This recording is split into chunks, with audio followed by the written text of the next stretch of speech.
Welcome to the Morris Perspective Podcast. I'm your host, Connie Morris, and I am so glad that you're here.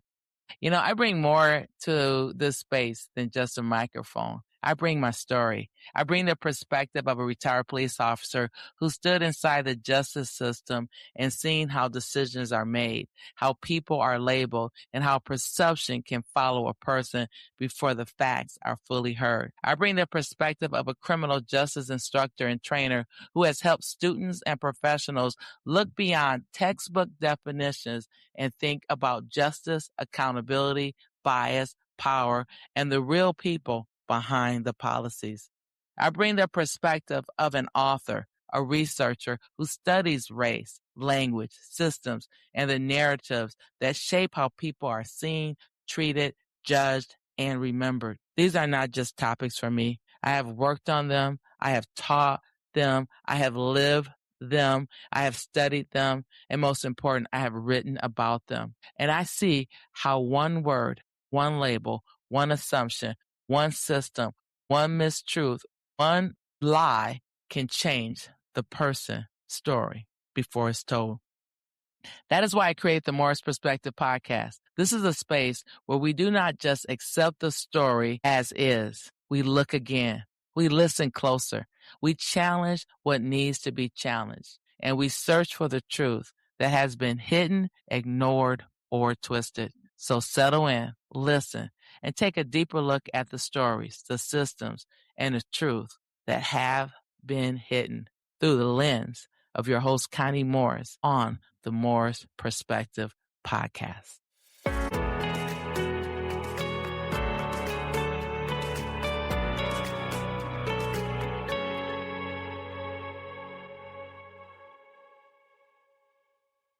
Hello, and welcome back to the Morris Perspective Podcast.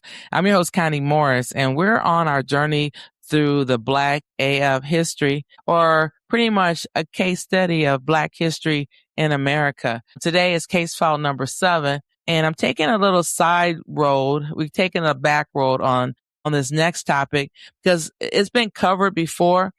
But I want to cover it again with a little bit more detail. And the title is really, it's titled How Whiteness Invented Crime. But before we even get into whiteness, I want to just take time out and go to the Alberta Civil Liberties Research Center. And it has this page on whiteness, and the definition that they quote or say or define as is a dominant cultural space with enormous political significance with a purpose to keep others on the margin. I want you to remember that definition as we go through today's topic. A dominant cultural space with enormous political significance with a purpose to keep others on the margin. They also define racism, and they define it as racism is based on the concept of whiteness, a powerful fiction enforced by power and violence. Whiteness is constantly shifting boundaries, separating those who are entitled to have certain privileges from those whose exploitation and vulnerability to violence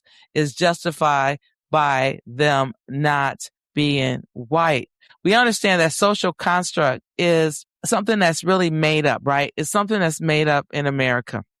And I'm going to give you that definition, and it looks like it's found in the Google. I don't know. Usually they use Webster, but let's look at that. It says social construct, a historical and legal category created to organize social hierarchy rather than a fixed biological fact. Another definition is whiteness has two main meanings: the physical quality or the state of being white, such as snow or light skin. In social sciences, cultural studies, it is a science and a political construct that positions people of European descent as a cultural norm, carrying systemic and institutional advantage. So whiteness is created for an advantage for those who are white. Am I right? And so we're going to go through this topic on how whiteness invented crime. And I want you to understand the social construct and the political construct. I mean, they made it up to create this advantage. So I want you to pay attention to the laws that were created, who they were created against, why they were created. And then I'm going to add a little sense of humor to it just to keep it easy to digest, because we know we don't like medicine. And so I'm giving you a little medicine. You're going to be like, this is too hard for me to digest. And so I want you to be able to digest. One thing I like to say is when I was in a kindergarten, my teacher said, put on your thinking caps so that you can pay attention. You know how kindergartners are. They're always one next thing, one exciting thing. So I want you to do that now. And when we put on our thinking cap, we pay attention not just to the voice that's speaking, but to the words, the narrative that's going forth, so that you can say, I've never heard that before. And you can let it sit in your mind, sit in your heart, so that you can, when you see it or hear it again, you will have knowledge of what it means and how it affects others. Okay. And so that's why you put on your thinking cap. Not only do you want to pay attention, but you want to keep your mind active. You want to focus on what you're listening to. And maybe you don't like it. Maybe you'll like it. Maybe it's easy to digest and maybe it is not. But hello, you're listening. So you came here for something. And I want to make sure you leave with what you came for. You know, so crime didn't exist until whiteness needed it. America didn't invent crime. America invented criminals and then decided who counted. Before whiteness, crime was just crime. After whiteness, crime became a category, a tool, a weapon, and a strategy. Whiteness didn't just invent crime, it invented the customer loyalty program for punishment. Before whiteness, crime was just crime. So we know that. So in the colonial America, Europeans committed crime, Africans committed crime, indigenous people committed crime, but it wasn't it wasn't put under a racial category. But whiteness, crime was like bad weather. Everybody got it. So, everybody was committing crime, but when whiteness needed a new category titled the criminal, we started to see how that became a racial category. After the Bacon's Rebellion, elites panicked. Poor whites plus black people united. The elites freaked out. Rich colonists saw poor white and black folks teaming up and said, absolutely not. And so the elites created a new category. The title is the criminal. And they made sure the definition fit. Black people, indigenous people, non-white laborers, anyone who threatened white wealth. Whiteness invented crime the same way it invented whiteness, out of thin air and fear. The laws that created racial criminality. Here are the actual laws that turned crime into a racial category. In 1705, the Virginia Slave Codes. It criminalized black movements, black assembly, black self-defense, black literacy, black autonomy. Well, one of those words. Hallelujah. The same slave code were basically everything black people do is illegal except when supervised by a white person. Isn't that interesting? So 1705 Virginia slave codes made everything illegal if you had black or brown skin. Let's look at the patrol laws of the 1700s through 1800s. It created white patrols, surveillance squads, and early policing. The purpose was to monitor black movement, prevent black gatherings, and enforce whiteness. Slave patrols were original neighborhood watch, except the only thing they watched was black people. The anti-literacy laws made reading a crime for enslaved Africans. America is the only place where reading a book was once considered a felony. Number 4, the fugitive slave laws from the fugitive slave law, they have two different ones. One was created in 1793. The other one was in 1850. It made freedom a crime. Imagine writing a law that says, if you escape torture, you're the criminal. Let's go number 5, vagrancy laws. It's like a little teaching class here. Post-Civil War, it criminalized unemployment, homelessness, loitering, idleness. And think about that. You don't give me a job because I don't want to be a slave. But if I'm looking for a job, on my way to a job, or in between jobs, it is considered a vagrancy. So vagrancy laws were basically, if you're black and outside, that's illegal.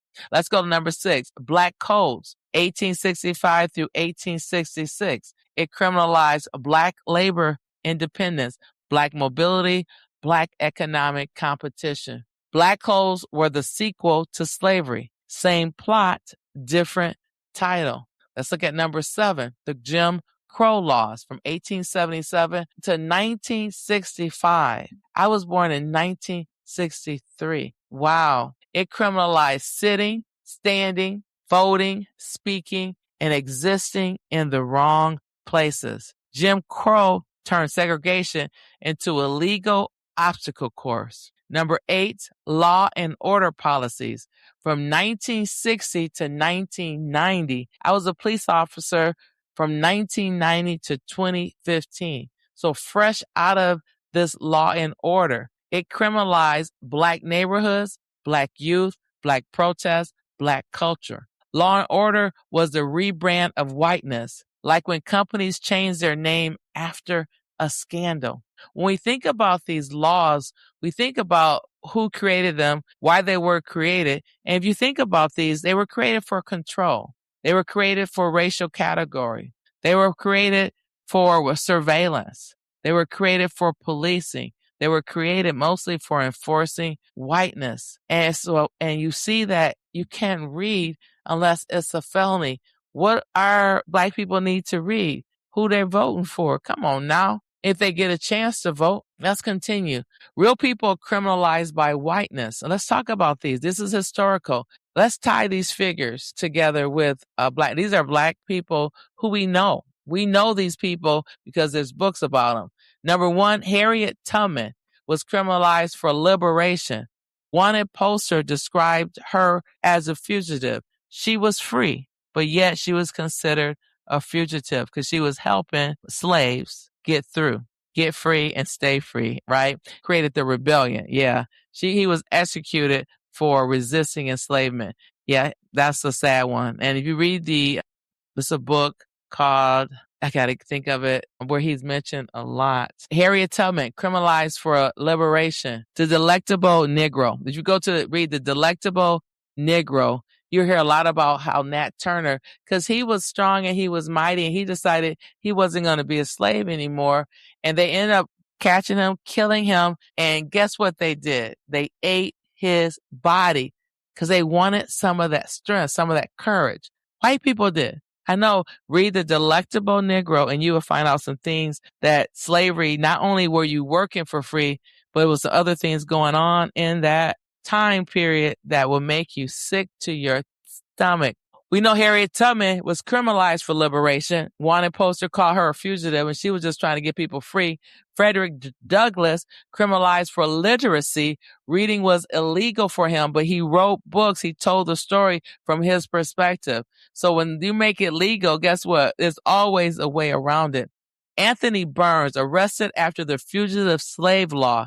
His case proved freedom could be criminal. Black Union soldiers, criminalized by Confederates for fighting for their own liberation. Reconstruction era, Black politicians, criminalized by white mobs for holding office. And then finally, the sharecropper and freedmen, criminalized by vagrancy laws for being unemployed or employed or independently employed. Interesting. Whiteness treated Black success like it was a crime scene. White people thought humor. Think about this. Harriet used this device constantly. When you read Harriet's books, he has a sense of humor. Here is what's missing. White people thought Black people were dangerous, but the people writing the laws were the ones doing all the violence. White people thought literacy made Black people criminal, but they were the ones writing laws that made literacy illegal.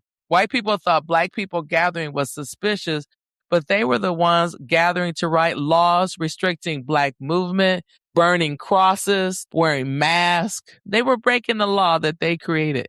White people thought Black freedom was chaos, but they were the ones criminalizing freedom itself. White people thought Black existence was a zoning violation.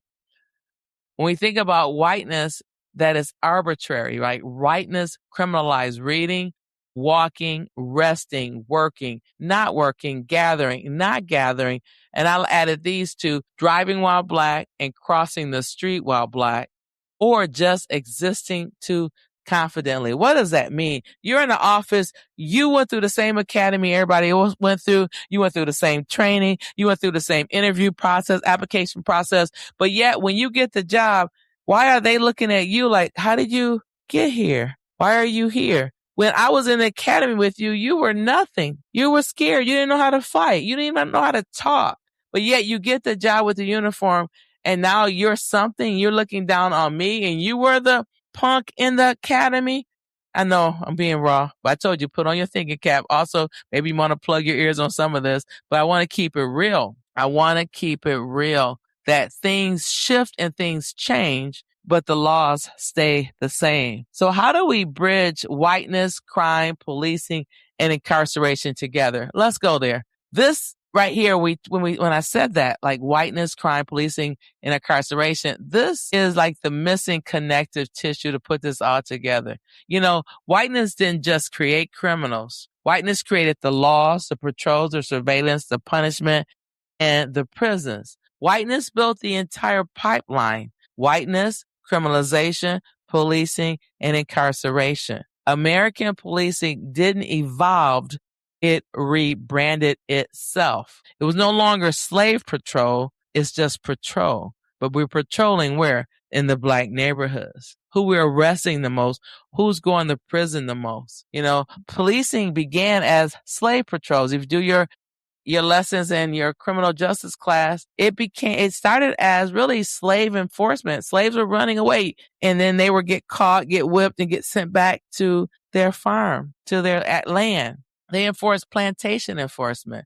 They had surveillance squads. These same jobs or people became sheriffs, constables, and then now we have what you call the police department. American policing is basically slave patrol with better uniforms and benefits. How whiteness invented our incarceration. Let's talk about it. Whiteness created convict leasing, chain gangs, prison labor, and mass incarceration. Convict leasing was slavery with paperwork. Crime is not neutral. Crime is not objective. Crime is not universal. Crime is a legal category shaped by power, politics, economics, and whiteness. This is a Morris perspective viewpoint. Whiteness uses crime to control labor, to control movement, to control wealth, to control politics, to control culture. Whiteness didn't just invent white. Whiteness invented criminal, suspect, the threat, the danger, the justification. And once you understand the entire American justice system, now it becomes clear: whiteness and criminals. What do you think? I'd love to hear from you. This is the Morris Perspective Podcast. I'm your host, Connie Morris, and I will see you on the next episode. Thank you for tuning in to the Morris Perspective Podcast with your host, Connie Morris. And if this episode made you think, made you pause, made you check the narrative that you have been believing, or maybe even look at an issue differently, don't stop here. There are more conversations waiting for you, episodes you may have missed, topics you may want to revisit, and discussions that continue to build on what we have talked about today. You can find them on my pod page. A pod page is simply the online home for my podcast. It's where you find all the episodes in one place.